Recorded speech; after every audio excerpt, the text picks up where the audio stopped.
Good morning students. आज हम class 11 के चैप्टर 7 चेंजिंग कल्चरल ट्रेडिशंस का पार्ट 2 करेंगे। ये स्टार्ट होता है पेज नंबर 158 से, आर्टिस्ट एंड रियलिज्म। इसमें बताया गया कि जो ह्यूमनिस्ट थे उन्होंने अपने विचारों को लोगों तक पहुंचाने के लिए सिर्फ फॉर्मल एजुकेशन का ही सहारा नहीं लिया, बल्कि उन्होंने आर्ट, आर्किटेक्चर और बुक्स को भी एक बहुत ही अच्छे तरीके से, इफ़ेक्टिव तरीके से जो है इस्तेमाल किया अपने विचारों को लोगों तक पहुंचाने के लिए। आगे बॉक्स में दे रखा है अल्बर्ट ड्यूरर के बारे में। अल्बर्ट ड्यूरर एक पेंटर थे। वो कहते हैं कि आर्ट जो है नेचर के अंदर ही है, आप इसको जितना वहाँ से निकाल सकते हो ये उतनी ही आपके पास होगी। उन्होंने ये भी कहा कि आप अपने आप को डेमोन्स्ट्रेट कर सकते हो, दर्शा सकते हो ज्योमेट्री के माध्यम से भी। जितना भी आपका जो वर्क है, चाहे वो पेंटिंग का है, चाहे वो आप कोई भी, चाहे वो स्कल्पचर है, जितना भी आपका काम जो है लाइफ, जीवन से मिलता जुलता होगा, वो उतना ही सुंदर दिखेगा, उतना ही अच्छा लगेगा। कोई भी इंसान ऐसा नहीं है जो सिंपली अपनी इमेजिनेशन के बेसिस पे सुंदर सुंदर जो है अपनी कलाकृति बना सके। उसको ज़्यादातर जीवन से ही कॉपी करना होता है। उन्होंने ये एक स्केच बनाया था प्रेइंग हैंड्स का। इसमें उन्होंने हमें सेंस दी है इटालियन कल्चर के बारे में 16th सेंचुरी में, कि लोग जो हैं बहुत ही ज़्यादा डीपली रिलीजियस थे। लेकिन साथ में ये भी सेंस देता है कि इंसान को हाथों के अंदर कितना कॉन्फिडेंस था, अपनी एबिलिटी के ऊपर, अपनी योग्यता के ऊपर, क्षमता के ऊपर कितना ज़्यादा विश्वास था, और वो परफेक्शन को अचीव करना चाहता था, पूर्णता प्राप्त करना चाहता था। और जो वर्ल्ड की जो मिस्ट्रीज़ हैं, जो यूनिवर्स के जो रहस्य हैं, वो उनको भी खोलना चाहता था। ये मैं उस पेंटिंग दिखाती हूँ आपको, जो इन्होंने जॉइंट हैंड्स की जो डूरर ने बनाई थी। ये पेंटिंग है, बिल्कुल लाइफ लाइक है। ये सब इसलिए यहाँ पे डिस्कस कर रहे हैं क्योंकि चर्च जो है अलाउड नहीं करता था कि कोई भी चीज़ें जो है लाइफ लाइक बनाई जाएं। वो सिंपली रिलीजन से रिलेटेड थीम्स होते थे, वो चर्च ही बताता था, और उसी के हिसाब से जो पेंटर्स वगैरह होते थे उनको चीज़ें बनाने की इजाज़त थी। कोई उसके खिलाफ जाता था तो चर्च में केस चलेगा, पादरी जज बन जाएगा और आपको सज़ा दी जाएगी। ये जो आर्टिस्ट थे, ये इनको इंस्पिरेशन मिली थी पास्ट के जो वर्क्स थे उनको पढ़ के, कि किस तरीके से हम अपने आप को बेटर तरीके से पेंटिंग वगैरह के माध्यम से रिप्रेजेंट कर सकते हैं। जो रोमन कल्चर के जो अवशेष बचे हुए थे, जो इन्होंने एक्सकेवेट करके निकाले थे, उससे भी जो है उनको बहुत ज़्यादा कुछ सीखने को मिला था।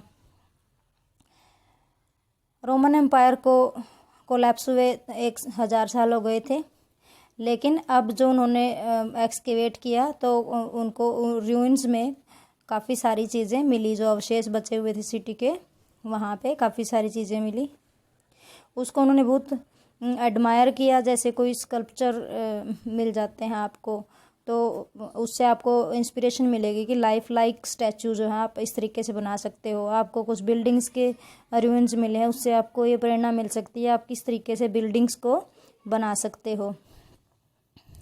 वहाँ पे उनको अच्छे खासे वो स्कल्पचर्स मिले, और उसको उन्होंने जो है, जो परफेक्टली प्रोपोर्शन तरीके से जो आदमी और औरत के जो फिगर्स उन्होंने बना रखे थे, उसको खूब उन्होंने तारीफ की। और अब जो इटालियन जो स्कल्प्टर्स थे उनको भी ऐसा लगा कि हमें इसको आगे कंटिन्यू करना चाहिए, मतलब हमें भी लाइफ लाइक स्टैचूज़ बनाने चाहिए। लेकिन ये चर्च के द्वारा अलाउड नहीं थे। पर इटली के अंदर जो है चर्च का इतना ज़्यादा कहर नहीं था, जैसा कि हमने पहले डिस्कशन की थी। 1416 में डोनाल्टिलो ने जो है एक नया रिकॉर्ड बनाया। उन्होंने सबसे पहला लाइफ लाइक स्टैचू बनाया। लाइफ लाइक का मतलब असली जैसा दिखने वाला स्टैचू बनाया। जो आर्टिस्ट थे जो लाइफ लाइक स्टैचूज बनाना चाहते थे, उनकी जो कॉन्सेप्ट थी वो साइंटिस्ट्स के वर्क से भी उसको काफ़ी ज़्यादा हेल्प मिली। क्योंकि कुछ ऐसे भी आर्टिस्ट थे जो बोन स्ट्रक्चर को पढ़ने के लिए, जानने के लिए मेडिकल स्कूल्स की लेबोरेटरीज में भी जाते थे, ताकि वो अच्छे से जो है ह्यूमन शेप जो है अपने वर्क के जरिए दिखा सकें। एंड्रियास वेसालियस नाम के ये एक बेल्जियम के रहने वाले थे। ये मेडिसिन के प्रोफेसर थे और पोडा यूनिवर्सिटी में जो है ये पढ़ाते थे। ये फर्स्ट पर्सन थे जिन्होंने ह्यूमन बॉडी को डाइसेक्ट किया था, जिन्होंने ह्यूमन बॉडी को कट किया था, ऑपरेट किया था, जैसे शरीर को काट के अंदर से देखते हैं। तो ये फर्स्ट पर्सन थे, वेरी इंपॉर्टेंट, इसको याद कर लेना नाम को। ये बिगनिंग थी जहाँ से मॉडर्न फिजियोलॉजी स्टार्ट होती है। इसके बाद लोगों ने मुड़ के नहीं देखा, एक के बाद एक नए उन्होंने जो है डिस्कवरीज वगैरह करनी स्टार्ट कर दी। पेज नंबर 159 है। इसमें सबसे पहले तो ये लियोनार्डो दा विंसी का सेल्फ पोर्ट्रेट दे रखा है। मैंने भी जो है विंसी की एक फ़ोटो आप लोगों के लिए इसमें डाउनलोड की थी। आप थोड़ी सी क्लियरली इसको देख सकते हो क्योंकि बुक में वो थोड़ा ब्लैक एंड वाइट है। विंसी ने खुद ही बनाया था ये पोर्ट्रेट जो आपकी बुक में दे रखा है पेज नंबर 159 पे बॉक्स के अंदर। जो विंसी थे, लियोनार्डो दा विंसी थे, वो एक बोटनिस्ट भी थे, एनाटोमिस्ट भी थे। बोटनिस्ट जो ये घास फूस पत्तों वाले, एनाटोमिस्ट जो ह्यूमन बॉडी की जानकारी रखे, और मैथमेटिशियन का आपको पता ही है, और वो पेंटर भी थे। इनकी जो फेमस पेंटिंग थी वो लास्ट सपर और मोनालिसा थी। मैं आपको पेंटिंग्स दिखाती हूँ। लास्ट सपर और Mona Lisa, yes, this is his painting Last Supper, जिसमें जीसस जो है अपने डिसाइपल्स के साथ आखिरी भोज कर रहे हैं, जब उनको इसके बाद इनको क्रूसीफाई कर दिया गया होगा, इसलिए इसको लास्ट सपर कहते हैं। अब इसमें एक है ये मोनालिसा, ये अपने आप में आइडियल ब्यूटी रिप्रेजेंट करती है। कुछ साइंटिस्ट, कुछ लोगों का ये भी मानना कि इसके अंदर यूनिवर्स के रहस्य छिपे हुए हैं, बहुत सारी बीमारियों का इलाज छिपा हुआ है। तो इसके ऊपर कुछ लोगों ने रिसर्च वगैरह भी करी है, मुझे ज़्यादा नॉलेज नहीं है, पर ये जो उनकी पेंटिंग थी ये बहुत फेमस है। जो लियोनार्डो दा विंसी थे, उनका एक ये भी ड्रीम था कि वो उड़ना चाहते थे। वो घंटों बैठ के जो है पक्षियों को उड़ते हुए देखते रहते थे, और उन्होंने एक उड़ने वाली मशीन भी डिज़ाइन की थी, और वो अपना साइन करते थे, साइन में लिखते थे Leonardo da Vinci disciple of experiment. Disciple का मतलब होता है शिष्य, कि मैं एक्सपेरिमेंट का शिष्य हूँ। इट मीन्स कि वो बहुत ज़्यादा बिलीव करते थे कि नए नए एक्सपेरिमेंट्स हमें करने चाहिए। इस बॉक्स के बाद आगे लिख रखा है कि जो पेंटर्स थे उनको कोई पुराने ज़माने के वर्क्स नहीं मिले थे रोल मॉडल के रूप में यूज़ करने के लिए। जैसे आर्किटेक्ट्स को मिल गए नई बिल्डिंग बनाने के लिए, जो रोमन और वो अवशेष वहाँ पे खुदाई करी, एक्सकेवेट किया आर्कियोलॉजिस्ट ने, तो उनको बिल्डिंग्स के स्टाइल मिल गए। जो स्कल्प्टर थे उनको एंशियंट रोमन एम्पायर की जब खुदाई हुई थी तो वहाँ पे उनको स्टैचूज़ मिल गए। लेकिन पेंटर्स थे, उन बेचारों को कुछ भी नहीं मिला था जिससे कि वो जिसको कॉपी कर सकें या जिससे वो इंस्पिरेशन ले सकें। बस उन्होंने कोशिश करी कि हमारा भी जितनी पेंटिंग्स हैं वो लाइफ लाइक और रियलिस्टिक लगें, जितने ज़्यादा संभव हो सके। उन्होंने ये भी नोटिस किया कि जो ज्योमेट्री की नॉलेज है वो भी हमें हेल्प कर सकती है पर्सपेक्टिव को अंडरस्टैंड करने में। इसका मतलब ये है कि अगर हम ज्योमेट्री की पूरी नॉलेज ले लें कि 30 डिग्री एंगल से अगर हम किसी इंसान को इस तरीके से दर्शाते हैं तो उसकी जो ब्रेड्थ या लेंथ है या कितना थिकनेस है वो किस तरीके से दिखेगी। तो उनको लगा कि इससे हमें काफ़ी जो है जानकारी मिल सकती है ज्योमेट्री से। फिर बाकी उन्होंने कोशिश करी कि जो लाइट की जो चेंजिंग क्वालिटी है, लाइट की चेंजिंग क्वालिटी का मतलब है शेड दिखा के भी हम जो है अपनी पेंटिंग्स को बेटर बना सकते हैं, और उसकी वजह से हम अपनी पेंटिंग्स को 3D क्वालिटी भी दे सकते हैं, जैसे शेड दे के आप लोग करते हो। ऑयल कलर्स भी वो यूज़ करते थे, उसने भी उनकी पेंटिंग्स को बहुत ही ज़्यादा सुंदर बना दिया था।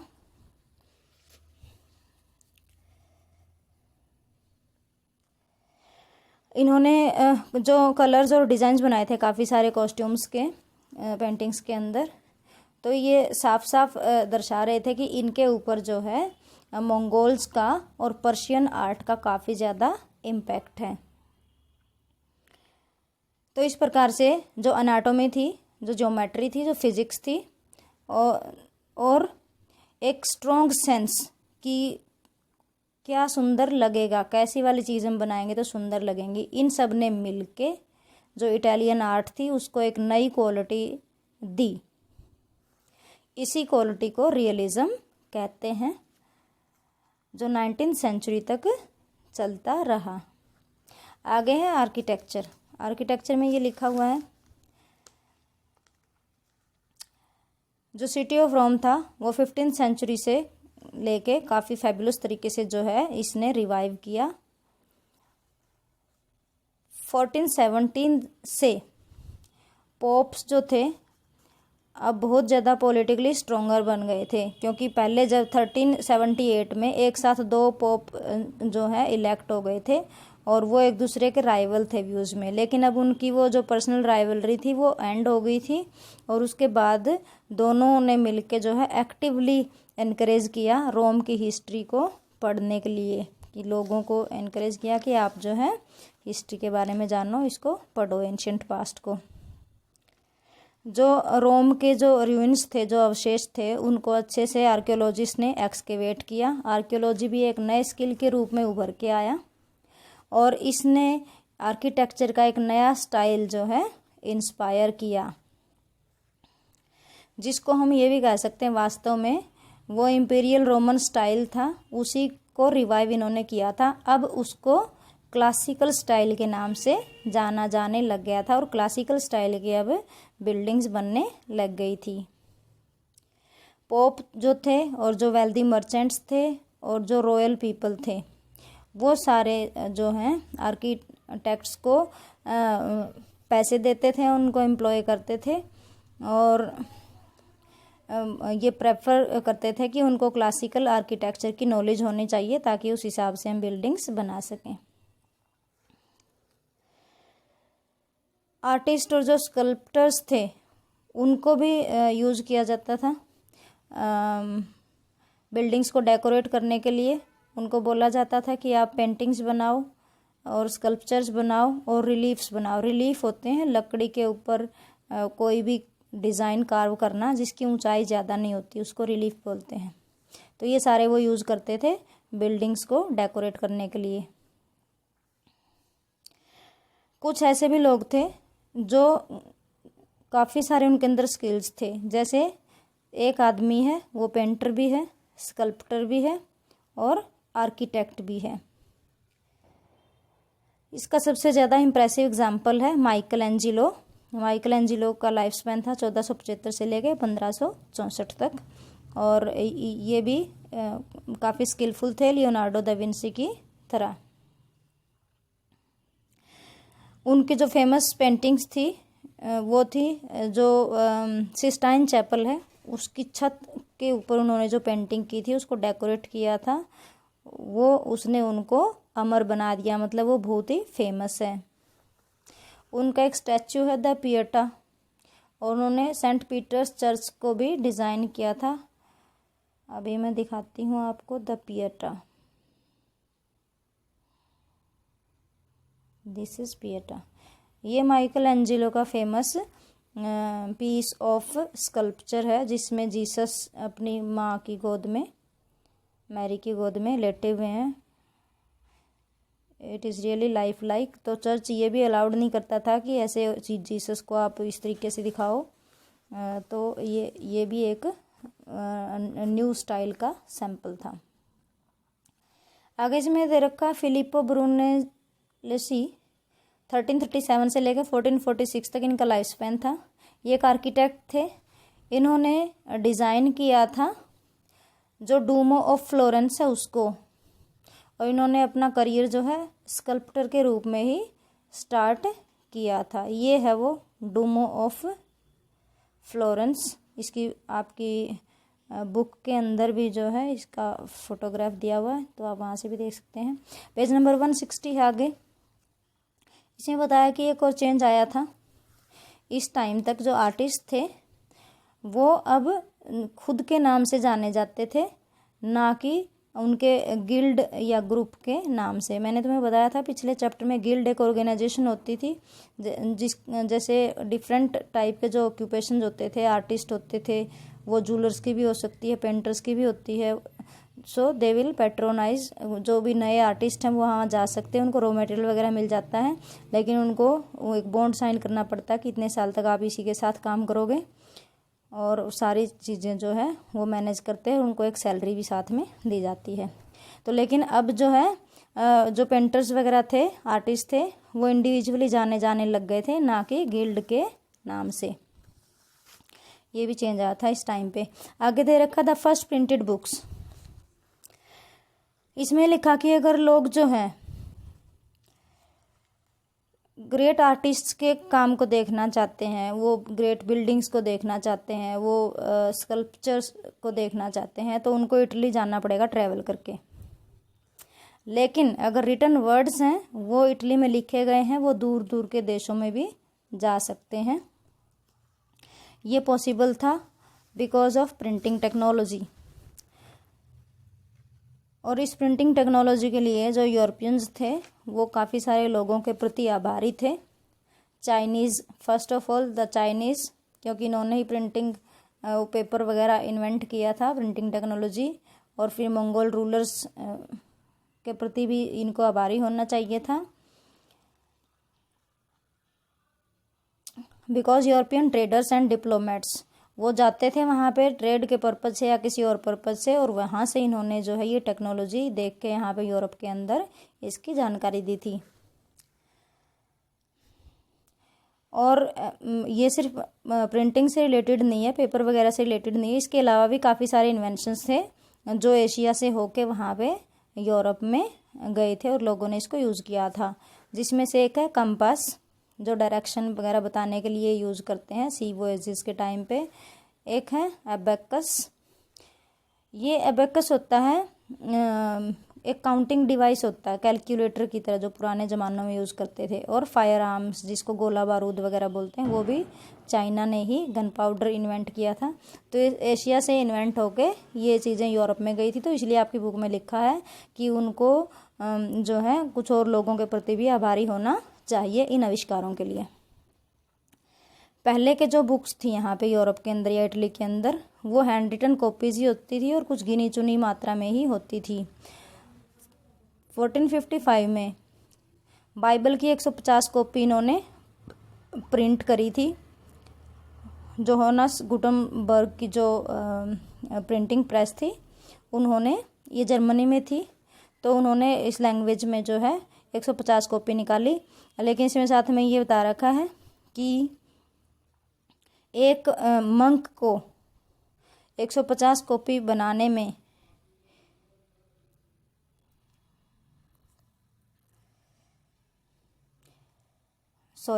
एक मंक अगर एक कॉपी जब तक लिखता है बाइबल की, इतनी देर में इस प्रिंटिंग प्रेस ने 150 कॉपी जो है निकाल दी थी। मतलब ये स्पीड का कंपैरिजन कर रखा है। 1500 AD तक, 1500 सेंचुरी तक, 1500 ईयर तक काफ़ी सारे क्लासिकल ऐसे टेक्स्ट थे जो कि लैटिन में थे। अब उनको प्रिंट कर दिया गया था इटली के अंदर। जैसे जैसे प्रिंटेड बुक्स जो है अवेलेबल हुई लोगों को, तो ये बहुत आसान हो गया, लोग उसको ख़रीद सकते थे। और स्टूडेंट्स को भी जो है सिर्फ और सिर्फ अपने लेक्चरर्स के लेक्चर पर डिपेंड नहीं रहना पड़ता था, वो बुक्स पढ़ के भी ज्ञान प्राप्त कर सकते थे। अब जो आइडियाज़ थे, ओपिनियंस थी, जो इन्फॉर्मेशन थी, वो बिल्कुल फ्रीली एक जगह से दूसरी जगह पे घूमती थी without any restriction. Hundreds of readers तक जो है बड़ी आसानी से कोई भी प्रिंटेड बुक पहुंच जाती थी और लोग उसके अंदर जो भी विचार लिखे हैं उनसे अवगत हो सकते थे। इसने बिल्कुल पॉसिबल कर दिया था कि कोई भी इंडिविजुअल जो है बुक खरीद के पढ़ सकता था। इस वजह से लोगों के अंदर रीडिंग हैबिट भी डेवलप हुई थी। और जो ह्यूमनिस्ट जो कल्चर था उसके स्प्रेड होने का यही एक मेन रीज़न था, फ्रॉम इटली टू यूरोप। कि ये बुक्स प्रिंट हुई और जो ह्यूमनिस्ट लोगों के, जो ह्यूमनिस्ट स्कॉलर्स के जो आइडियाज़ थे वो पूरे यूरोप में स्प्रेड हुए। दूसरे लोगों ने भी उनको पसंद किया और उनको फॉलो किया। और ये भी इसका भी रीज़न ये एक्सप्लेन करता है कि जब प्रिंटेड टेक्नोलॉजी नहीं थी उससे पहले जितने भी मूवमेंट्स हुए थे वो लोकल ही नेचर के होते थे, कि एक जगह पे वो हुए और वहीं पे लिमिट होके रह गए, क्योंकि उस टाइम तक प्रिंटेड टेक्नोलॉजी नहीं थी। अब आगे इसमें लिख रखा है a new concept of human beings. Humanist culture का जो सबसे मेन फीचर था वो ये भी था कि अब चर्च का जो है कंट्रोल इंसानों के ऊपर से कम होता जा रहा था। इटालियन लोग जो हैं काफ़ी स्ट्रांगली अट्रैक्ट हो रहे थे दौलत की तरफ, पावर की तरफ, ग्लोरी की तरफ, लेकिन आप उनको इररिलीजियस नहीं कह सकते थे, वो रिलीजियस भी थे। एक ये फ्रांसिस्को बर्बारो नाम के एक ह्यूमनिस्ट थे, ये वेनिस के रहने वाले थे। उन्होंने एक पम्फलेट लिखी, मतलब छोटी सी पतली सी जो पेज होता है ना, बुक होती है, बुकलेट सी, वो लिखी, और जिसमें इन्होंने डिफेंड किया कि आप दौलत को एक्वायर कर सकते हो, ये भी एक प्रकार का वर्चू होता है, ये भी एक प्रकार का गुण होता है, क्वालिटी होती है। आगे पेज नंबर 161 पे लिखा है, उन्होंने ये ऑन प्लेजर लिखा। ऑन प्लेजर इसका टाइटल था, इन्होंने जो भी बुक वगैरह लिखी, लोरेंजो वाला ने लिखा। इनका मानना था कि अगर आप हिस्ट्री को पढ़ते हो तो ये आपको एक परफेक्शन से भरा हुआ जीवन जीने के लिए प्रेरित करती है। और उन्होंने जो क्रिश्चियन व्यू था कि आपको खुशियों के ऊपर कोई अधिकार नहीं है, यू आर सिनर, इसने इसको भी क्रिटिसाइज किया। उस टाइम पे बहुत ही ज़्यादा कंसर्न था कि आपको बहुत गुड मैनर्स आने चाहिए, कैसे आपको बोलना है पोलाइटली, कैसे आपको करेक्टली ड्रेस पहननी है, कैसे कैसे स्किल्स जो हैं एक इंसान को एक्वायर करने चाहिए। ये भी इस टाइम बहुत ज़्यादा इस पे जोर दिया गया था।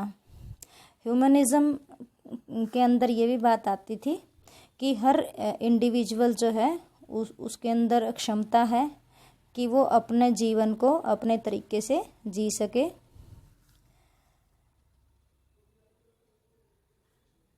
The idea was closely tied with the belief that human nature was many sided. इसके साथ साथ ह्यूमनिज्म में ये भी बात बताई गई कि जो ह्यूमन नेचर है वो मैनी साइडेड होता है, उसके काफ़ी सारे एस्पेक्ट्स होते हैं। तो इनकी जो ये वाली बात थी वो 3 ऑर्डर्स की जो कॉन्सेप्ट थी, जो आपने पिछले चैप्टर में पढ़ी है, जो फ्यूडल सोसाइटी थी, उसके भी अगेंस्ट गई, क्योंकि उसमें जो ह्यूमन बीइंग्स के ज़्यादा मैनी साइडेड व्यूज़ को नहीं देखा गया। उसमें आपको 3 ऑर्डर्स में कैटेगराइज कर दिया, फार्मर्स हो तो फार्मिंग करो, ट्रेडर्स हो ट्रेड कर लिया, नोबल्स हो। तो इस तरीके से यहाँ पे अब नई नई कॉन्सेप्ट स्टार्ट हुई, और जो पुराने वाली कॉन्सेप्ट चलती आ रही थी उनको चैलेंज किया गया। ये रेनेसेंस के टाइम पे हुआ था। आगे एक बॉक्स दे रखा है, उसमें निकोलो मैकियावेली के बारे में दे रखा है।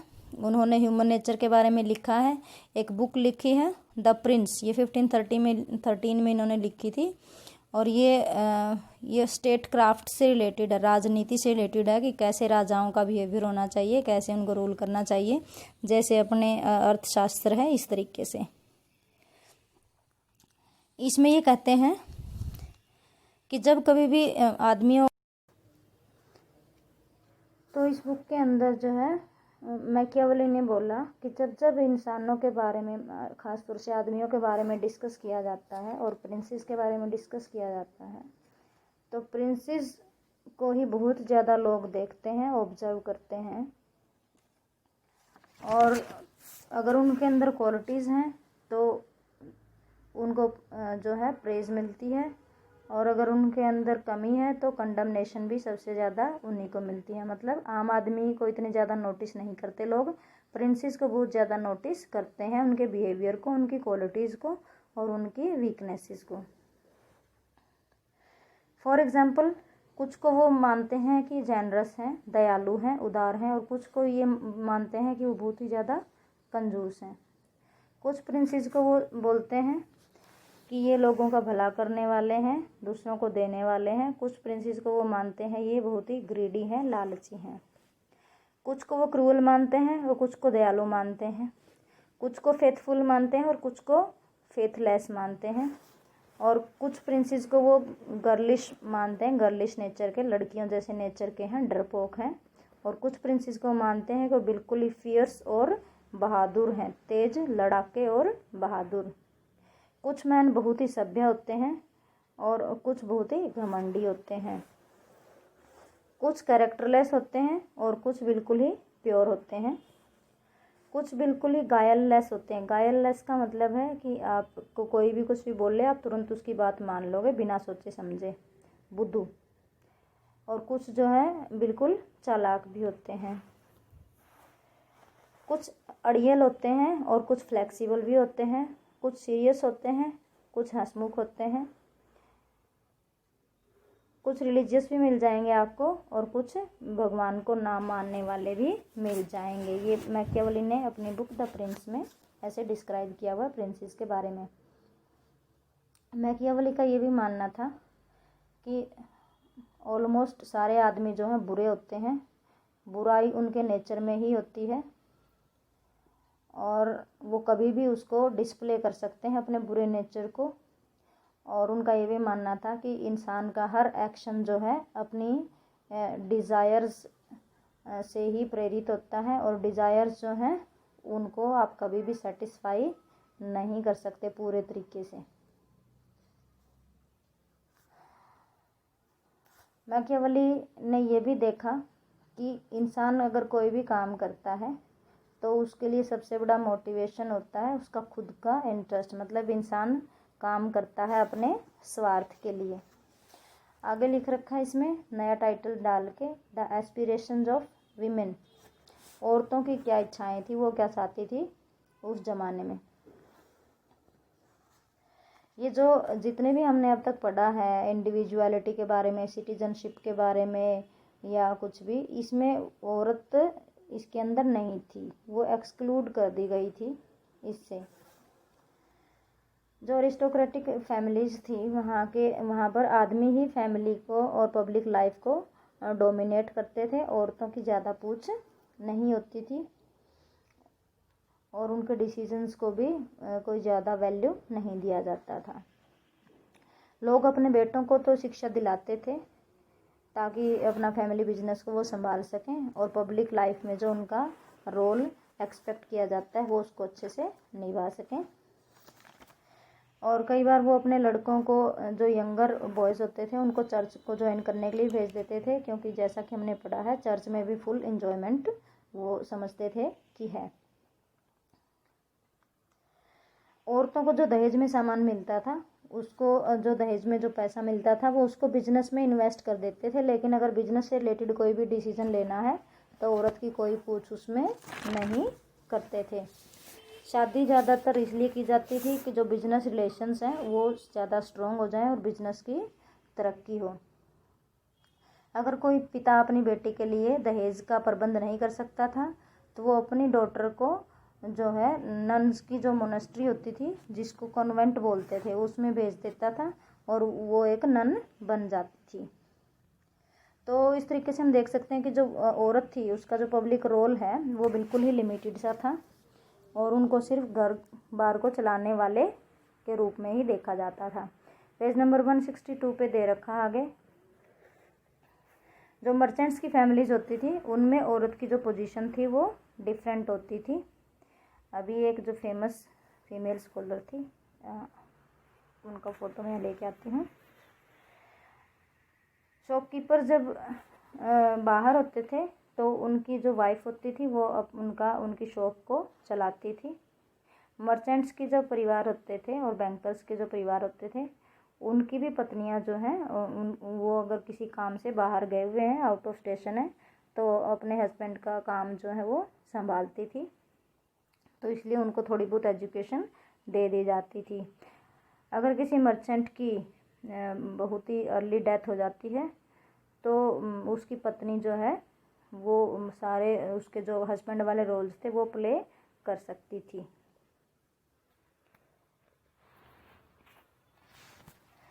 कुछ ऐसी भी औरतें थी जो इंटेलेक्चुअली बहुत ही क्रिएटिव थी और सेंसिटिव थी इस बारे में कि जो है ह्यूमनिस्ट एजुकेशन है वो औरतों की भी देनी चाहिए। ये जिसकी फ़ोटो मैंने दिखा रखी है ये कैसेंड्रा फिडेल वेनेशियन एक स्कॉलर थी। इनका ये मानना था कि औरतें जो हैं ये कैसेंड्रा फिडेल का फ़ोटो नहीं है, ये दूसरी स्कॉलर का है, फिर भी बता देती हूँ। जो वेनेशियन कैसेंड्रा फिडेल थी उनका ये मानना था कि चाहे ये जो स्टडीज़ हैं औरतों को कोई रिवॉर्ड या ऑफर्स प्रॉमिस नहीं करती, चाहे ना ही कोई वो सम्मान दिलाती हूँ, फिर भी औरत को जो है पढ़ना चाहिए। वो भी उन औरतों में से एक औरत थी जिन्होंने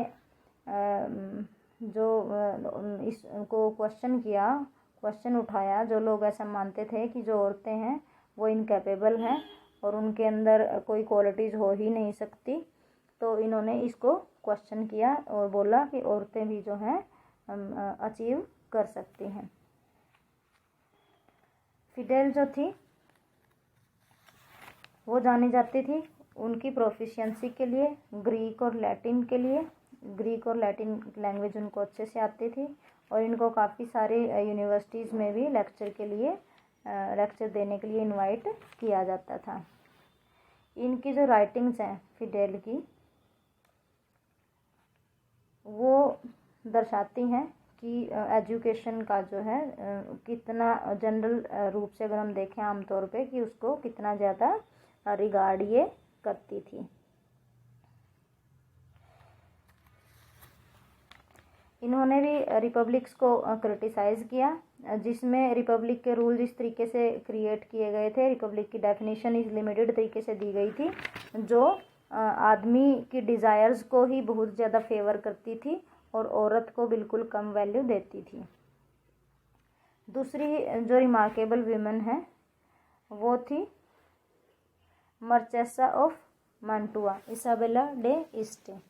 मैंने उनकी फ़ोटो ली थी, मैं देखती हूँ इफ इट इज़ देयर।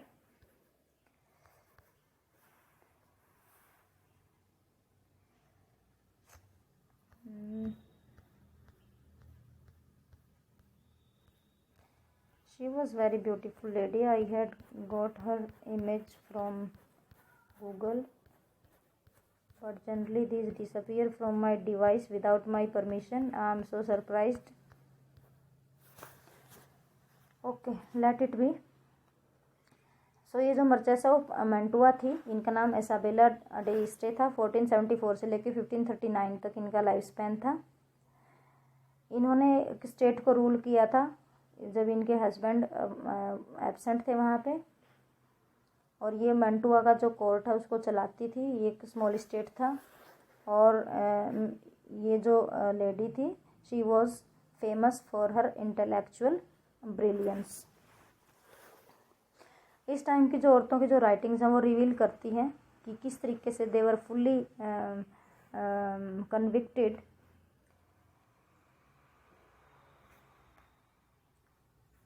उनका ये मानना था कि उनको भी जो है इकोनॉमिक पावर होनी चाहिए, उनको भी प्रॉस्पर होने का अधिकार है, उनको भी एजुकेशन लेने का अधिकार है और उनको भी अपना अस्तित्व और अपनी आइडेंटिटी प्राप्त करने का अधिकार है एक मेल डोमिनेटेड वर्ल्ड के अंदर। इस बॉक्स में दे रखा आगे बाल्थासर कास्टिग्लियोन है। ये ऑथर भी थे, डिप्लोमेट भी थे। इन्होंने औरतों की कंडीशन के बारे में लिखा हुआ है द कोर्टियर के अंदर, द कोर्टियर नाम की बुक के अंदर। ये 1528 में इन्होंने लिखी थी। ये औरतों को तो कुछ खास समझते नहीं है, बिल्कुल मेरे को भी पढ़ के अच्छा नहीं लगा। इसमें इन्होंने बताया है कि मेरा ये मानना है कि औरतों को जो है आदमियों से बिल्कुल भी मेल जोल नहीं खाना चाहिए, उनकी तरह नहीं दिखना चाहिए किसी भी तरीके से, ना मैनर्स में, ना वर्ड्स में, ना जेस्चर्स में, ना बियरिंग्स में, कि किस तरीके से उनकी लुक होनी चाहिए, वो आदमी के जैसी किसी भी एंगल से नहीं लगनी चाहिए। आदमी को एक तरीके की रोबस्ट नेस दिखानी चाहिए, स्टर्डीनेस दिखानी चाहिए, मर्दानगी दिखानी चाहिए, आदमी के अंदर ये सब होने चाहिए। रोबस्टनेस भी होती है, जैसे आदमियों के अंदर होती है ना सॉलिड बॉडी, और जो स्ट्रेंथ की एक रफ एंड टफ लुक होती है उसको बोलते हैं।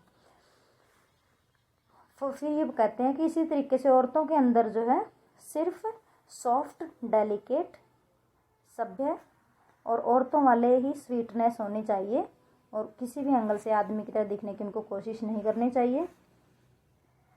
उसको हर तरीके से औरत की तरह ही दिखना चाहिए, चाहे वो खाए पिए, बोले या चले।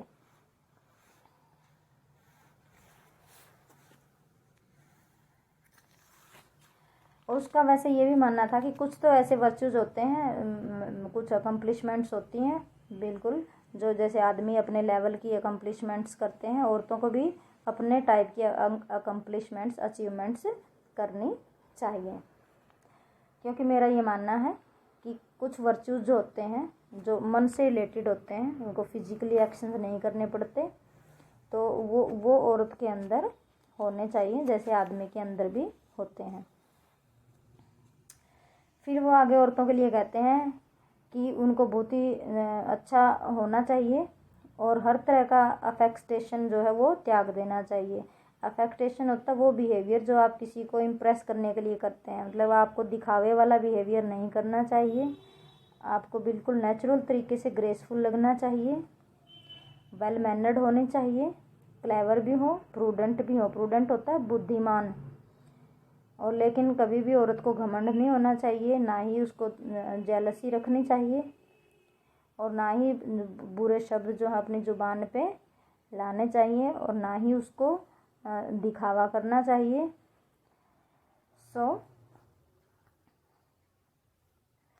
ये सब जो है औरत के अंदर और होने चाहिए। आगे पेज नंबर 163 पे है डिबेट्स विद इन क्रिश्चियनिटी।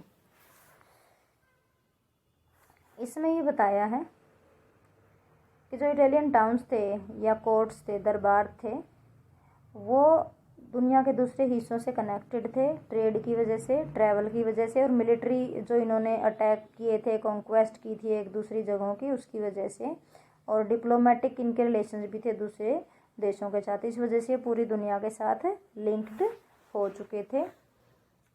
अब ये जो न्यू कल्चर जो इटली के अंदर स्टार्ट हुआ था, ये जिसको वेल्दी और एजुकेटेड लोगों ने इसको कॉपी किया, और हर जगह इसको प्रशंसा मिली थी। लेकिन ये जो आइडियाज़ थे ह्यूमनिज्म के, ये आम आदमी तक नहीं पहुंच पाए थे, क्योंकि आम आदमी को लिखने पढ़ने का अधिकार नहीं था। जैसा कि मैंने बताया था कि चर्च अलाउ नहीं करता था कि उनके बच्चों को एजुकेशन दी जाए। 15th और 16th सेंचुरीज़ में जो है काफ़ी सारे स्कॉलर्स हुए in the universities in north Europe, वो भी काफ़ी ज़्यादा अट्रैक्ट हुए इन ह्यूमनिस्ट आइडियाज़ की तरफ, इन्होंने इस बारे में बात करनी वहाँ पे स्टार्ट की।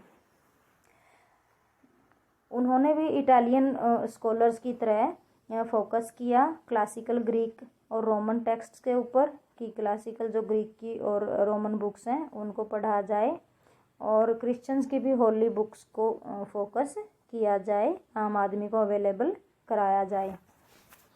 लेकिन इटली के अलावा एक अलग चीज़ थी वहाँ पे,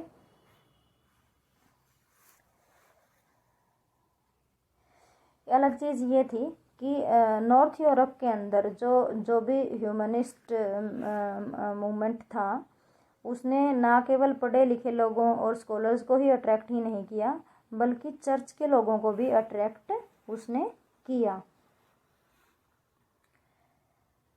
और ऐसे स्कॉलर्स ने क्रिश्चियंस को बोला कि आपको अपना रिलीजन प्रैक्टिस करना चाहिए उस तरीके से जैसे आपकी एंशियंट बुक्स में लिखा है, जैसे बाइबल में लिखा है।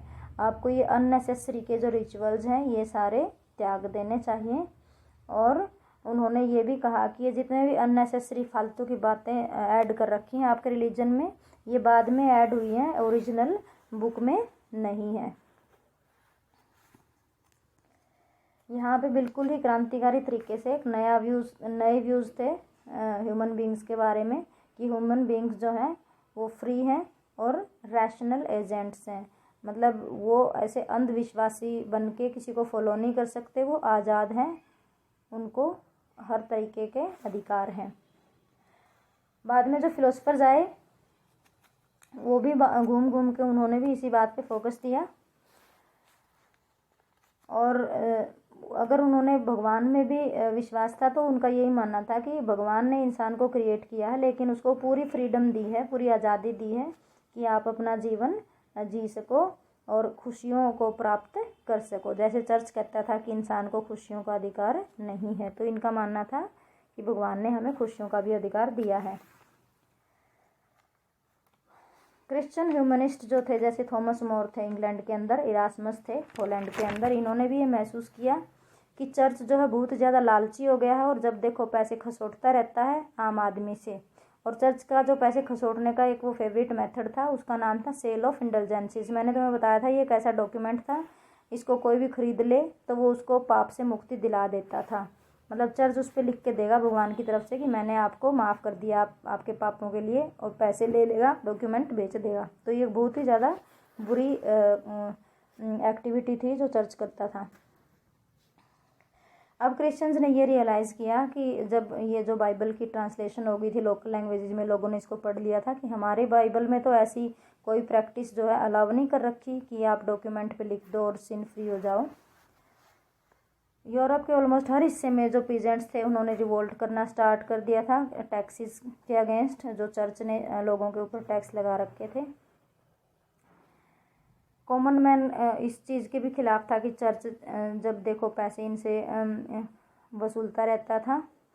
और साथ के साथ प्रिंसेस भी जो हैं चर्च के अगेंस्ट थे, क्योंकि उन्हें लगता था कि प्रिंसेस के जो किंग्स थे उन्हें लगता था कि ये हमारे भी जो एक्शंस हैं या हमारी भी जो पॉलिसीज़ हैं उसमें भी चर्च काफ़ी इंटरफियर कर रहा है। प्रिंसेस को बड़ी खुशी हुई जब ये ह्यूमनिस्ट स्कॉलर्स थे यहाँ के, उन्होंने बोल दिया कि ये जो जुडिशियल और फिजिकल पावर्स हैं चर्च के पास ये सारी नकली हैं, क्योंकि उन्होंने साथ में ये बोला, चर्च ये कहता कि हमें एक कॉन्स्टेंटाइन एम्परर ने, रोमन एम्परर ने हमें एक डॉक्यूमेंट दिया था जिसका नाम था डोनेशन ऑफ कॉन्स्टेंटाइन, और जिसमें लिखा था कि आपको अधिकार है कि आप जज भी बन सकते हो और आप लोगों पे टैक्स भी लगा सकते हो। लेकिन इन स्कॉलर्स ने बोला ये तो आपका फेक है, आप जाली डॉक्यूमेंट है, कॉन्स्टेंटाइन की डेथ के बाद ये आपने खुद ने नकली किसी से लिखवा के उस पर मोहर लगवाई है। अभी 1517 में एक जर्मन मंक थे मार्टिन लूथर, इन्होंने एक कैंपेन स्टार्ट किया चर्च के अगेंस्ट। मैं इनके बारे में थोड़ा सा बता दूं, ये बहुत इंटेलिजेंट लड़का था पहले, तो इसके पापा चाहते थे कि ये भी लॉ की स्टडी करे क्योंकि वो बहुत ज़्यादा पॉपुलर ब्रांच थी उस टाइम पर। इन्होंने थियोलॉजी को चूज़ किया और ये जर्मनी के एक चर्च के अंदर एज क्लर्जीमैन अपॉइंट हो गए। फिर इन्होंने देखा कि चर्च जो कर रहा है वो गलत है, तो इसने उनके खिलाफ आवाज़ उठाई और जो बाइबल की जो कोटेशंस थी वो चर्च की दीवारों पे खुदवा दी इन्होंने रातों रात। फिर चर्च ने इसके अगेंस्ट एक्शन लिया जज बन के कि आपको क्रिश्चियनिटी से निकाल देते हैं। वो डॉक्यूमेंट जब इसके पास भेजा इन्होंने उसको फाड़ दिया, बोले आप कौन होते हो, मैं तो क्रिश्चियन ही हूँ, आई डोंट ओबे यू। फिर उन्होंने इसको गिरफ्तार करने की कोशिश की, लेकिन जो रूलर्स थे उन्होंने मार्टिन लूथर को सपोर्ट किया और छुपा लिया, और फिर यूरोप के अंदर एक सिविल वॉर जो है स्टार्ट हो गया था चर्च के फॉलोवर्स के अंदर और मार्टिन लूथर के फॉलोवर्स के अंदर। उसके बाद जब ये शांत हुआ उस टाइम क्रिश्चियनिटी दो भागों में बंट गई, मार्टिन लूथर के फॉलोवर्स जिनको प्रोटेस्टेंट कहते हैं और कैथोलिक चर्च के फॉलोवर्स। मार्टिन लूथर वाले जो फॉलोवर्स हैं, जो प्रोटेस्टेंट्स हैं, वो बाइबल से ही इंस्पिरेशन लेते हैं और बाइबल को पढ़ते हैं, उसी से टीचिंग्स वो लेते हैं। लेकिन जो कैथोलिक चर्च के फॉलोवर हैं वो आज भी चर्च की बात मानते हैं। इसके बाद चर्च ने भी अपने अंदर जो है काफ़ी सुधार किए। चर्च ने देख लिया कि मैं really I am doing something very wrong, तो उन्होंने भी इंटरनल रिफॉर्म्स किए और ये राइट दे दिया प्रोटेस्टेंट को भी कि आप अपने तरीके से भगवान को पूज सकते हो, जिस तरीके से भी आप बाइबल को पढ़ के जैसे भी जानना चाहो, और आप भी क्रिश्चियन ही कहलाओगे। मतलब उन्होंने एक्सेप्ट कर लिया कि ये क्रिश्चियनिटी की एक और ब्रांच है। और जो लूथरन आइडियाज़ थे वो यूरोप में के दूसरे हिस्सों में भी काफ़ी पॉपुलर हुए, और स्विट्ज़रलैंड में भी एक थे ज़्विंगली, उन्होंने इनके आइडियाज़ को पॉपुलर किया और रिवोल्ट किया पुरानी प्रैक्टिसेस के खिलाफ। बाद में जीन कैल्विन ने भी इन्हीं आइडियाज़ को आगे फैलाया। इनको सपोर्ट था मर्चेंट्स का और रिफॉर्मर्स का, और शहरों के अंदर ये काफ़ी ज़्यादा पॉपुलर हुए थे ये आइडियाज़। जो रूरल एरियाज़ थे वहाँ पे अब भी चर्च किसी तरीके से, जो कैथोलिक चर्च था उसने लोगों को अपने कंट्रोल में रख लिया। बाकी के जो जर्मन रिफॉर्मर्स थे जैसे कि अनाबाप्टिस्ट थे, वो ज़रूरत से ज़्यादा ही रेडिकल हो गए थे। उन्होंने बोला कि साल्वेशन जो बाइबल में लिखा है, जो स्पिरिचुअलिटी से रिलेटेड है कि आपको मुक्ति मिल जाएगी, उस मुक्ति का संबंध सिर्फ उस हेवन एंट्री से नहीं है। उस मुक्ति का संबंध है जब आपको समाज के अंदर जो आपका शोषण हो रहा है, जब आपको उससे मुक्ति मिल जाएगी तभी आप समझ लेना कि आप मुक्त हो। तो उन्होंने बोला कि भगवान ने सबको इक्वल क्रिएट किया है और उनसे कोई उम्मीद नहीं कर सकता कि इनको फार्मर्स को जो है अननेसेसरी के टैक्स जो है देने चाहिए। तो ये वाली बातें पीजेंट्स को बहुत ज़्यादा पसंद आई, क्योंकि वो ऑलरेडी लॉर्ड्स ने और चर्च ने उनको बहुत ज़्यादा तंग कर रखा था। आगे बॉक्स में दे रखा विलियम टिंडाले, जिनका लाइफ स्पैन 1494 से लेके 1536 तक था। वो इंग्लैंड के इंग्लिश थे और वो लूथरन थे। लूथरन का मतलब मार्टिन लूथर वाले आइडियाज़ को वो मानते थे। उन्होंने बाइबल को इंग्लिश में ट्रांसलेट किया 1506 में। इंग्लिश कॉमन मैन की लैंग्वेज थी उस टाइम। तो उन्होंने प्रोटेस्टेंटिज्म को काफ़ी ज़्यादा सपोर्ट किया और ये बोला कि ये जो सारे चर्च हैं ये मिले जुले हैं और इन्होंने लोगों को सच्ची नॉलेज से दूर किया है एक पूरी प्लान के तहत। उन्होंने लोगों को बाइबल को पढ़ने दिया, बाइबल को मदर टंग में आने नहीं दिया ताकि उसको लोग पढ़ ना पाएँ और हम उनको जो है फालतू की ब्लाइंड बिलीफ्स में और सुपरस्टिशंस में धकेल सकें और उनको अपने कंट्रोल में कर सकें। क्योंकि वो चाहते थे, उनकी जो एम्बिशन है उसको वो फुलफ़िल करना चाहते थे और उनका जो लालच है उसको भी वो पूरा करना चाहते थे। और वो चाहते थे कि चर्च का स्टेटस जो है एम्परर से भी ऊंचा हो जाए और भगवान से भी ऊंचा हो जाए। तो ऐसा सोच के ही मेरा दिल जो है पिघल गया और मैंने सोचा कि बाइबल को जो है मैं इंग्लिश में ट्रांसलेट करूं ताकि उसको कॉमन मैन पढ़ सके। मैंने रियलाइज़ किया कि कॉमन मैन को अगर आपको सच्चाई से अवगत कराना है तो मदर टंग में उनकी में आपको बाइबल लिख के उनके सामने पेश करनी ही पड़ेगी ताकि वो भी जो है पूरे तरीके से इस बारे में नॉलेज एक्वायर कर सकें कि बाइबल के अंदर क्या लिखा है। फिर इसमें आगे लिख रखा वो उसके बाद के जो लूथर थे, मार्टिन लूथर, उन्होंने तो रेडिकलिज्म को सपोर्ट नहीं किया था। उन्होंने तो लोगों को नहीं बोला था कि आप जो है फ्यूडल लॉर्ड्स के अगेंस्ट भी रिवोल्ट कर दो। उन्होंने तो जर्मन रूलर्स को भी ये बोला कि आप इस रिवोल्ट को सप्रेस कर दो और उन्होंने 1525 में इन रिवोल्ट्स को सप्रेस भी कर दिया था।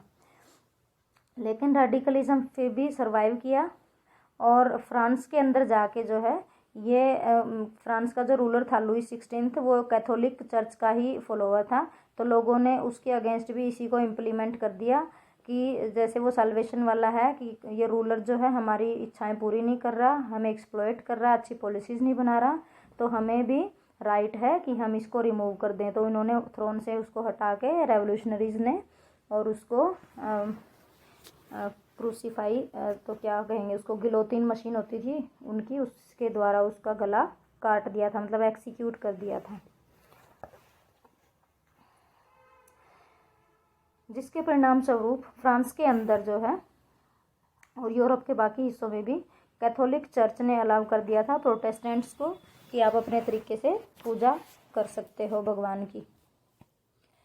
इंग्लैंड के अंदर रूलर्स जो थे उन्होंने पोप के साथ सारे संबंध कट कर लिए और बोला कि हमारी जो किंग और क्वीन है वो ही हेड ऑफ द चर्च मानी जाएगी और इस चर्च को एंग्लिकन चर्च के नाम से जाना जाता है। कैथोलिक चर्च वो होता है जिसका हेड पोप होता है, एंग्लिकन चर्च वो होता है जिसका हेड मोनार्क होता है इंग्लैंड का।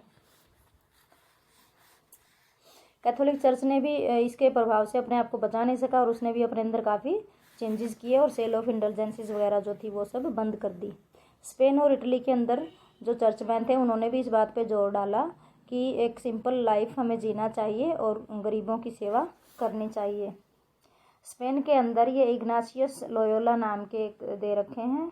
उन्होंने कोशिश की, जो प्रोटेस्टेंट बहुत ज़्यादा फैल रहा था, कि उसको एक मुकाबला देने के लिए कुछ ना कुछ ऑर्गेनाइजेशन हमें बनानी चाहिए। तो उन्होंने 1540 में इन लोयोला नाम के इंसान ने सोसाइटी ऑफ जीसस इस्टेब्लिश की, जिसका उद्देश्य था, इसके फॉलोअर्स को जेसूट्स कहते थे और इन्हीं को हम मिशनरी कहते हैं। आज भी दुनिया के हिस्सों में लोग जाके, ये मंक्स जाके लोगों को क्रिश्चियनिटी में कन्वर्ट करते हैं, वो इसी के मेंबर होते हैं, सोसाइटी ऑफ जीसस के।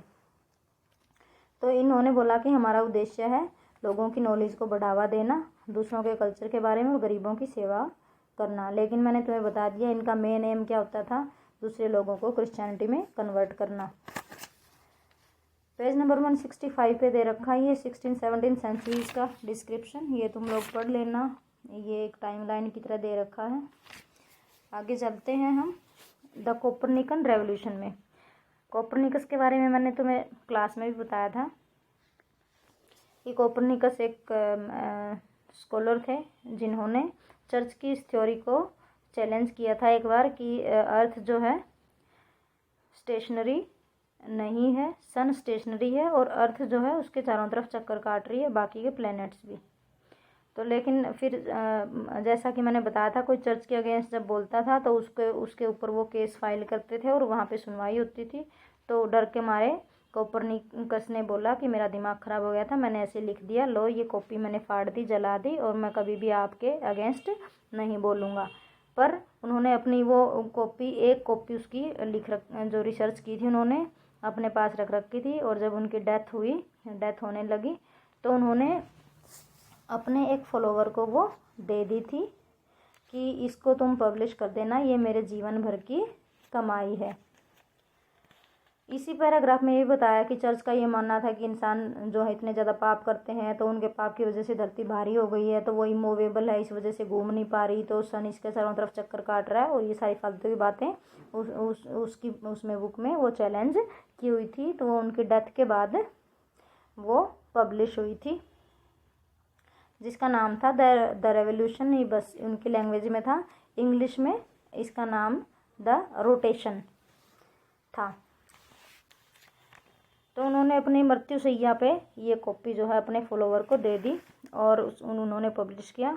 पर लोगों को बहुत टाइम लग गया, 1 सेंचुरी के लगभग, इस बात को समझने में कि सन स्टेशनरी है और धरती उसके चारों तरफ चक्कर काटती है। फिर जोहानस केपलर आए, गैलीलियो आए, गैलीलियो ने टेलीस्कोप का इन्वेंशन किया और इन्होंने जो कोपरनिकस ने जो बताया था थ्योरी सन और अर्थ के बारे में, प्लैनेट्स के बारे में, गैलीलियो ने उसको मैथमेटिकल कैलकुलेशन से भी प्रूव कर दिया। फिर जो है लोगों ने इस बात को खुले दिल से एक्सेप्ट कर लिया। जो थ्योरी थी कि सन सेंटर है यूनिवर्स का, ये पॉपुलर हुई केपलर की एक बुक आई थी उसके बाद, जिसका नाम था कॉस्मोग्राफिकल मिस्ट्री। इसने डेमोन्स्ट्रेट किया कि प्लैनेट्स जो हैं वो सन के चारों तरफ चक्कर काटते हैं और वो सर्कल में नहीं घूमते, उनका जो पाथ जो है वो एलिप्टिकल है। गैलीलियो ने ये भी कंफर्म किया the notion of dynamic world in his work the motion. तो उन्होंने एक मोशन नाम का भी एक बुक लिखी गैलीलियो ने, जिसमें उन्होंने वर्ल्ड के बारे में, ये डायनामिक वर्ल्ड के बारे में जिक्र किया। जब न्यूटन की जो थ्योरी ऑफ ग्रेविटेशन आई तब तक जो है ये सारी जो फाइंडिंग्स थी, जो इन्वेंशंस थे, ये अपने क्लाइमैक्स पे पहुंच गए थे। पेज नंबर 166 पे है, लिखा हुआ है रीडिंग द यूनिवर्स। गैलीलियो ने एक बार ये रिमार्क किया था कि बाइबल जो है हमें हेवन की तरफ रास्ता तो दिखाती है पर ये नहीं बताते कि हेवन काम कैसे करता है, उसकी फंक्शनिंग कैसी है। ये जो साइंटिस्ट थे, इन्होंने जितने भी जो बुक्स वगैरह लिखी, उसने ये दर्शाया कि नॉलेज बिलीफ पे आधारित नहीं है, नॉलेज का रिलीजन से कनेक्शन नहीं है। नॉलेज उसी को कहते हैं जिसको आप आंखों से ऑब्जर्व किया हो और एक्सपेरिमेंट करके जिसको आप प्रूव कर सको। एक बार इन साइंटिस्ट ने बस रास्ता दिखा दिया, उसके बाद जो है काफ़ी सारे एक्सपेरिमेंट्स किए गए फिजिक्स में, केमिस्ट्री में, बायोलॉजी में बहुत तेज़ी के साथ, और नए नए इन्वेंशन उन्होंने किए। हिस्टोरियंस ने इसको साइंटिफिक रेवोल्यूशन का नाम दिया। इसी के परिणाम स्वरूप जो स्केप्टिक्स थे और जो नॉन बिलीवर्स थे, जो भगवान में विश्वास नहीं करते थे, उन्होंने भगवान को रिप्लेस कर दिया नेचर के साथ, कि नेचर सोर्स है क्रिएशन का। और जो भगवान को मानते हैं वो क्या मानते हैं, वो बोलते हैं गॉड जो है सोर्स है क्रिएशन का।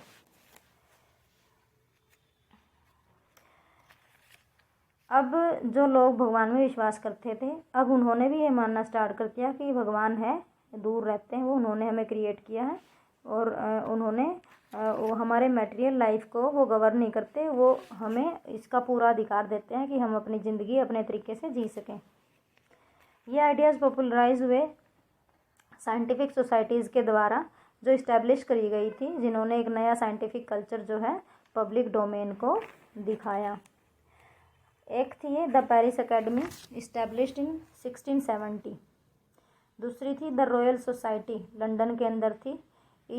इसको किया गया था प्रमोशन करने के लिए जो नेचुरल नॉलेज थी उसके लिए, और इसको 1662 में इस्टेब्लिश किया गया था। ये लेक्चर्स दिलवाते थे जगह जगह पे, और एक्सपेरिमेंट्स कंडक्ट करके जनता के सामने दिखाते थे, और ताकि उनको सच्ची नॉलेज मिले।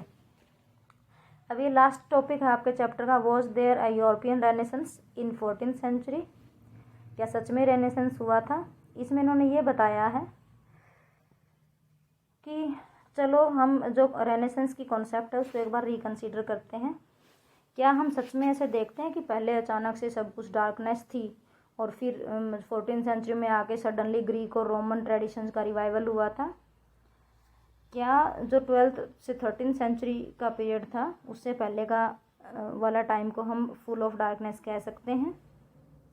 रिसेंट जो राइटर्स हैं like Peter Burke of England, उन्होंने ये सजेस्ट किया है कि जो बुखार्ड थे, जिन्होंने बोला कि पीछे डार्कनेस थी और फिर रेनेसेंस हुआ, और आर्किटेक्चर में, पेंटिंग्स में और हर चीज़ में जो है एक चेंज आया जो रिवाइवल को दर्शाता है, और जो रेनेसेंस टर्म उन्होंने यूज़ करी, इनका ये मानना है पीटर बुर्के का कि ये एग्जैजरेट किया, उन्होंने बढ़ा चढ़ा के बोल रहे हैं, ये सच्चाई नहीं है।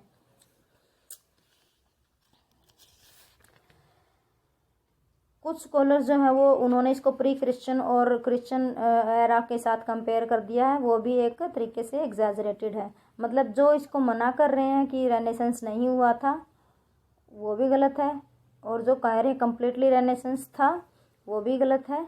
ये गलत का मतलब एग्जैजरेटेड है, बढ़ा चढ़ा के इन्होंने इसके बारे में व्यूज़ दिए हैं।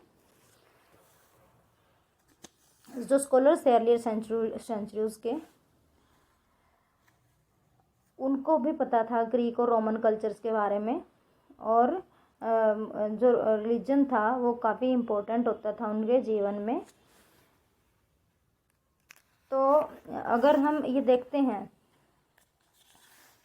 कि जो रेनेसेंस का जो पीरियड है वो डायनामिज्म का पीरियड था, आर्टिस्टिक क्रिएटिविटी थी उसके अंदर, और अगर हम ये साथ में ये मानते हैं कि मिडल एजिज जो है वो ग्लूम, अंधेरा छाया हुआ था, कोई डेवलपमेंट नहीं थी, तो ये ओवर सिंप्लीफिकेशन कर रहे हो आपने, बात को सिर्फ मोटा मोटा लिया है, आप उसकी जो डीप पॉइंट्स हैं उनको कंसीडर नहीं कर रहे। मतलब ये वही कहना चाह रहे हैं इन शॉर्ट कि आप इसको डार्कनेस का पीरियड नहीं कह सकते मिडल एजेस को, और 15th-16th सेंचुरी को आप रेनेसेंस का पीरियड नहीं कह सकते। Many elements of renaissance in Italy can be found in 12th and 13th century as well. बोल रहे हैं इटली के अंदर तो रेनेसेंस वाले जो एलिमेंट्स हैं, जो पेंटिंग्स वगैरह में जो चेंजेस आए थे, वो तो 12th और 13th सेंचुरी में ही आ गए थे। ये भी सजेस्ट किया गया है काफ़ी कुछ हिस्टोरियंस के द्वारा कि जो 9th सेंचुरी थी फ्रांस के अंदर, वहाँ पे भी सेम टाइप की लिटरेरी और आर्टिस्टिक ब्लॉसमिंग थी। मतलब वहाँ पे भी जो है लोगों ने आर्ट्स वगैरह के अंदर ये चेंजेस 9th सेंचुरी में ही फ्रांस के अंदर आ गए थे। और साथ में वो ये भी पॉइंट देते हैं कि जो कल्चरल चेंजेस थे यूरोप के अंदर इस टाइम जो आए थे, वो सिर्फ क्लासिकल सिविलाइजेशन के द्वारा, जो रोम और ग्रीक की जो ग्रीस की जो पुरानी सिविलाइजेशन थी, वो उसी के द्वारा उनको एक आकृति नहीं मिली थी। जो आर्कियोलॉजिकल एंड लिटरेरी रिकवरी थी रोमन कल्चर की, उसकी ठीक है लोगों ने उसको एडमायर किया था, लेकिन आप उसको कम्प्लीटली ये नहीं कह सकते कि उसने सारे जो चेंजेस आए थे वो उसी के बेसिस पे आए थे। जो टेक्नोलॉजीज थी, जो स्किल्स थे एशिया के अंदर, जो जिनकी जो बिगनिंग हुई थी, वो भी बट देखो, I would like to read this line, but technologies and skills in Asia had moved far ahead of what the Greeks and Romans had known. मतलब कि जो टेक्नोलॉजीज और स्किल्स थे एशिया के अंदर, वो काफ़ी फार एडवांस्ड थे जितने कि ग्रीक्स और रोमन्स के थे। इनडायरेक्ट ये कहने की कोशिश कर रहे हैं ये कि जो आप कह रहे हो कि ग्रीक और रोमन का रिवाइवल हुआ था, ये बात गलत है। इससे ग्रीक और रोमन से पहले तो ये सारे जो, जैसे earth is moving around the sun और ये सारी बातें ना, ये एशियन कंट्रीज़ में बात पहले हो चुकी थी। जैसे हमारे देश के अंदर भी आर्यभट्ट जी ने इस बारे में 3rd और 4th सेंचुरी में ही अपने व्यूज़ रख दिए थे। अभी दुनिया के जो है काफ़ी सारे हिस्से आपस में कनेक्ट हो चुके थे। नई नई टेक्नोलॉजीज ऑफ नेविगेशन आ गई थी। उन्होंने लोगों को इस लायक बना दिया था कि वो दूर दूर की जगहों पे ट्रैवल कर सकें। इस्लाम भी एक्सपेंड हो चुका था और मंगोल्स ने काफ़ी सारे एरियाज को जीत के और एशिया के साथ जो है कनेक्ट कर दिया था। नॉर्थ अफ्रीका भी, उन्होंने नॉर्थ अफ्रीका के भी कुछ हिस्से जो है मंगोल्स ने कॉन्कर कर लिए थे, तो वो भी यूरोप के साथ कनेक्ट हो गए थे। पॉलिटिकली तो कनेक्ट हो ही गए थे। साथ में लिख रखा कि ट्रेड और जो लर्निंग स्किल्स थे वो भी आपस में उनके एक्सचेंज हुए थे। तो आप सिंपली ये नहीं कह सकते कि जो ग्रीक और रोमन रिवाइवल है वो हुआ था यूरोप के अंदर। आपको ये कहना चाहिए कि जो एशियन कंट्रीज़ थे वहाँ से भी कुछ आइडियाज़ हमने लिए और उससे इंस्पिरेशन लेके ये चेंजेस, रेनेसेंस वाले चेंजेस यहाँ पे आए। यूरोपियंस ने ये सारी चीज़ें सीखी हैं, सिर्फ ग्रीक से ही नहीं सीखी, सिर्फ रोमन से ही नहीं सीखी। उन्होंने इंडिया से, अरेबिया से, ईरान से, सेंट्रल एशिया से और चाइना से भी ये सारी चीज़ें सीखी हैं। जैसा कि मैंने पीछे डिस्कस किया था, गन पाउडर, पेपर और कंपास, और ये सब चाइना में इन्वेंट हुए थे। जो अर्थ वाली थ्योरी है, सन सेंट्रिक थ्योरी, वो इंडिया से गई थी। तो वो बुक्स को ट्रांसलेट किया था अरेबियन में, अरेबियन से फिर वो ग्रीक में, और फिर इस तरीके से यूरोपियंस के पास ये नॉलेज पहुंची थी। तो ये कह रहे हैं कि ये जो इंडिया का और जो एशियन कंट्रीज़ का जो एहसान था, इसको एक्नॉलेज नहीं किया इन लोगों ने, माना ही नहीं, क्योंकि जितने भी हिस्टोरियंस थे उन्होंने सब ने यूरोप को ही सेंटर में रख के और अपने व्यूज़ दिए। किसी ने भी इस चीज़ की तरफ ध्यान नहीं दिया कि इंडिया और एशियन कंट्रीज़ से भी इन्होंने बोरो किया है। इसके अंदर इस पीरियड के अंदर एक और चेंज हुआ था। That was slowly the private and the public spheres of life began to become separate। अब लोगों का जो पब्लिक लाइफ है और जो प्राइवेट लाइफ है वो सेपरेट हो गए एक दूसरे के साथ। पहले तो बेचारों का पब्लिक ही लाइफ था, प्राइवेट तो कुछ था ही नहीं, everything was governed by the church. अब यहाँ पे पब्लिक स्फीयर का मतलब है कि गवर्नमेंट का एरिया, फॉर्मल रिलीजन का, बट प्राइवेट स्फीयर का मतलब है कि उसकी फैमिली और उसका पर्सनल रिलीजन, किस तरीके से वो अपनी फैमिली की देख रेख करता है, पैसे कमाता है, कैसे वो रिलीजन फॉलो करता है। अभी इंडिविजुअल्स का प्राइवेट लाइफ भी था और पब्लिक लाइफ भी था। तो प्राइवेट रोल भी प्ले करते थे अपनी फैमिली के साथ और पब्लिक रोल भी वो सेपरेटली प्ले करता था। अब वो सिर्फ एक 3 ऑर्डर्स का ही मेंबर नहीं था, वो एक इंडिविजुअल इंसान भी था। जो आर्टिस्ट थे वो सिर्फ एक गिल्ड के ही मेंबर नहीं थे, ग्रुप के ही मेंबर नहीं थे, अब वो अपने ही नाम से जाने जाते थे। 18th सेंचुरी के अंदर जो है ये जो सेंस थी इंडिविजुअल वाली, इसको एक्सप्रेस किया गया था पॉलिटिकल फॉर्म्स में। और जिसमें ये कॉन्सेप्ट आई थी कि सभी इंडिविजुअल्स के पास इक्वल राइट्स हैं। दूसरी डेवलपमेंट जो हुई थी वो ये थी that the different religions of Europe started to have their separate sense of identity based on language. अब डिफरेंट एरियाज़ के अंदर, जैसे पहले तो सारे अपने आप को एक क्रिश्चियन के रूप में देखते थे, लेकिन अब अलग अलग एरियाज़ में, जैसे कोई जर्मन लैंग्वेज बोलता था, कोई इंग्लिश लैंग्वेज बोलता था, तो उस लैंग्वेज के बेसिस पे भी उन्होंने अपने आप को आइडेंटिफाई करना स्टार्ट कर दिया था। जैसे इंग्लिश बोलने वाले इंग्लिश कहलाते हैं, जो जर्मन लैंग्वेज बोलते हैं उसी बेसिस पे जर्मनी कंट्री यूनिफाई हुआ और उसको वो उनकी लैंग्वेज का नाम जर्मन है। तो लोगों ने अपने आप को लैंग्वेज के बेसिस पे आइडेंटिफाई, बिलोंगिंगनेस की फीलिंग जो है लेनी स्टार्ट कर दी थी। Europe earlier united partly by the Roman empire and later by Latin and Christianity was now dissolving into state each united by common language। पहले यूरोप सारा एक रोमन एम्पायर के अंडर था, तो सभी लोगों के अंदर ये फीलिंग थी we are citizens of Roman empire. फिर चर्च के अंडर कंट्रोल था पूरे यूरोप में, तो वो चर्च से यूनिफाइड थे। पर अब यूरोप के अंदर चेंज आ गया कि डिफरेंट एरियाज़ में लैंग्वेज के बेसिस पे उन्होंने अपने आप को आइडेंटिफाई करना स्टार्ट कर दिया, और लैंग्वेज जिसके बेसिस पे ही 18th 19th सेंचुरीज़ में कंट्रीज़ की फॉर्मेशन हुई। आपका चैप्टर ख़त्म हुआ। Thank you, have a good day, forgive me for little bit mistakes.